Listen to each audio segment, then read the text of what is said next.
భానుడు భగ్గుమంటున్నాడు. వాతావరణం నిప్పుల కుంపటిని తలపిస్తుంది. ఉష్ణతాపానికి ప్రజలు ఉక్కిరిబిక్కిరవుతున్నారు. ఉదయం 10 గంటలకే సూర్యుడు తన ప్రతాపాన్ని చూపిస్తున్నాడు. పగలు పిల్లలు వృద్ధులు ఎండవేడిని తట్టుకోలేకపోతున్నారు. అన్ని ప్రాంతాల్లో సాధారణం కన్నా 2 నుంచి 3 డిగ్రీలు అదనంగా ఉష్ణోగ్రతలు నమోదవుతున్నాయి. మారిన ఉష్ణోగ్రతల నేపథ్యంలో రోజు రోజుకు వేడితో పాటు ఉక్కపోత పెరుగుతుంది.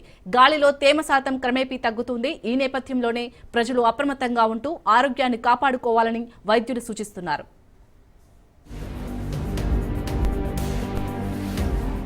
ఖమ్మం జిల్లాలో ఎండలు మండిపోతున్నాయి. అశ్వరావుపేటలో 36, ఖమ్మంలో 37 డిగ్రీల ఉష్ణోగ్రతలు నమోదు కావడం ఆందోళన కలిగిస్తుంది. ప్రధాన కూడళ్లు, రహదారులు మధ్యాహ్నం నిర్మానుష్యంగా కనిపిస్తున్నాయి. రానున్న రోజుల్లో ఎండలు మరింత తీవ్ర రూపం దాల్చుతాయని వాతావరణ శాఖ హెచ్చరిస్తుంది. ఇక మార్చి మొదటి వారంలోనే వేసవి తాపం ఇలా ఉంటే ఏప్రిల్, మే నెలలో ఎలా ఉంటుందోనని ప్రజలు ఆందోళన వ్యక్తం చేస్తున్నారు.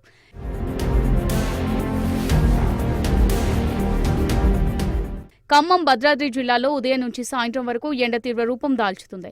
ప్రధానంగా ఖమ్మం, సత్తుపల్లి, మదిర, కొత్తగూడెం, ఇల్లందు, మనుగురు, భద్రాచలం పట్టణాల్లో ఉష్ణతాపానికి ప్రజలు బెంబేలెత్తిపోతున్నారు. మునుపటికి భిన్నంగా వేసవి ఆరంభంలోనే పగటి ఉష్ణోగ్రతలు భారీగా నమోదు కావడం ఆందోళన కలిగిస్తోంది. ఇక జిల్లాలో యాసంగి పంటల సీజన్ ఇంకా ముగియన నేపథ్యంలో రైతు కూలీలు ఎండలతో ఇక్కట్లు పడుతున్నారు. మరోవైపు సింగరేణి ప్రాంతం నిప్పుల కుంపటిని తలపిస్తుంది.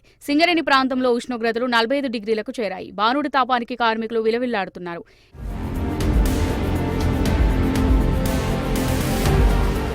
ఎండతాపానికి తాళలేని ప్రజలు కూలర్లను ఆశ్రయిస్తున్నారు. మార్కెట్లో ఏసీలు, కూలర్లు, ఫ్రిడ్జ్ల అమ్మకాలు పెరిగాయి. అలాగే శీతల పానీయాలు, పండ్ల రసాలు, కొబ్బరి బోండాల వినియోగం పెరిగింది. రకరకాల పనుల కారణంగా బయటకు వస్తున్న ప్రజలు మధ్యాహ్నం సమయంలో నిమ్మరసం, చెరుకు రసం, కూల్ డ్రింక్స్ తాగుతున్నారు. దాహర్తిని పారదోలే పుచ్చకాయల కొనుగోలు పెరిగాయి. ఇక బార్లు, రెస్టారెంట్లు, వైన్ షాపుల్లో మందుబాబులు బీర్లను తెగ తాగేస్తున్నారు.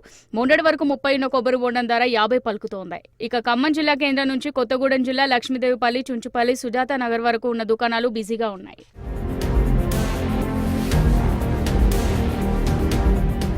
1901 తర్వాత భారతదేశంలో ఫిబ్రవరి నెలలో రికార్డు స్థాయి ఉష్ణోగ్రతలు నమోదైనట్టు వాతావరణ కేంద్రం తెలిపింది. సగటు ఉష్ణోగ్రత 22 డిగ్రీల సెల్సియస్ కంటే ఎక్కువ ఉష్ణోగ్రతలు నమోదైనట్టు వెల్లడించింది. మొదటిసారిగా దేశవ్యాప్తంగా సగటు కనిష్ట ఉష్ణోగ్రత 17 డిగ్రీల సెల్సియస్ కంటే ఎక్కువగా నమోదైంది. 124 ఏళ్ల తర్వాత అత్యంత వెచ్చని ఫిబ్రవరి నమోదైంది. ఇక ఎండల దాటికి ఆరోగ్య సమస్యలు తప్పవని వైద్య నిపుణులు హెచ్చరిస్తున్నారు. పిల్లలు, వృద్ధులు మధ్యాహ్న సమయంలో బయటకు రాకూడదని సూచిస్తున్నారు. చల్లని పానీయాలు తీసుకోవాలంటున్నారు. తరచూ ద్రవ పదార్థాలు తాగాలంటున్నారు.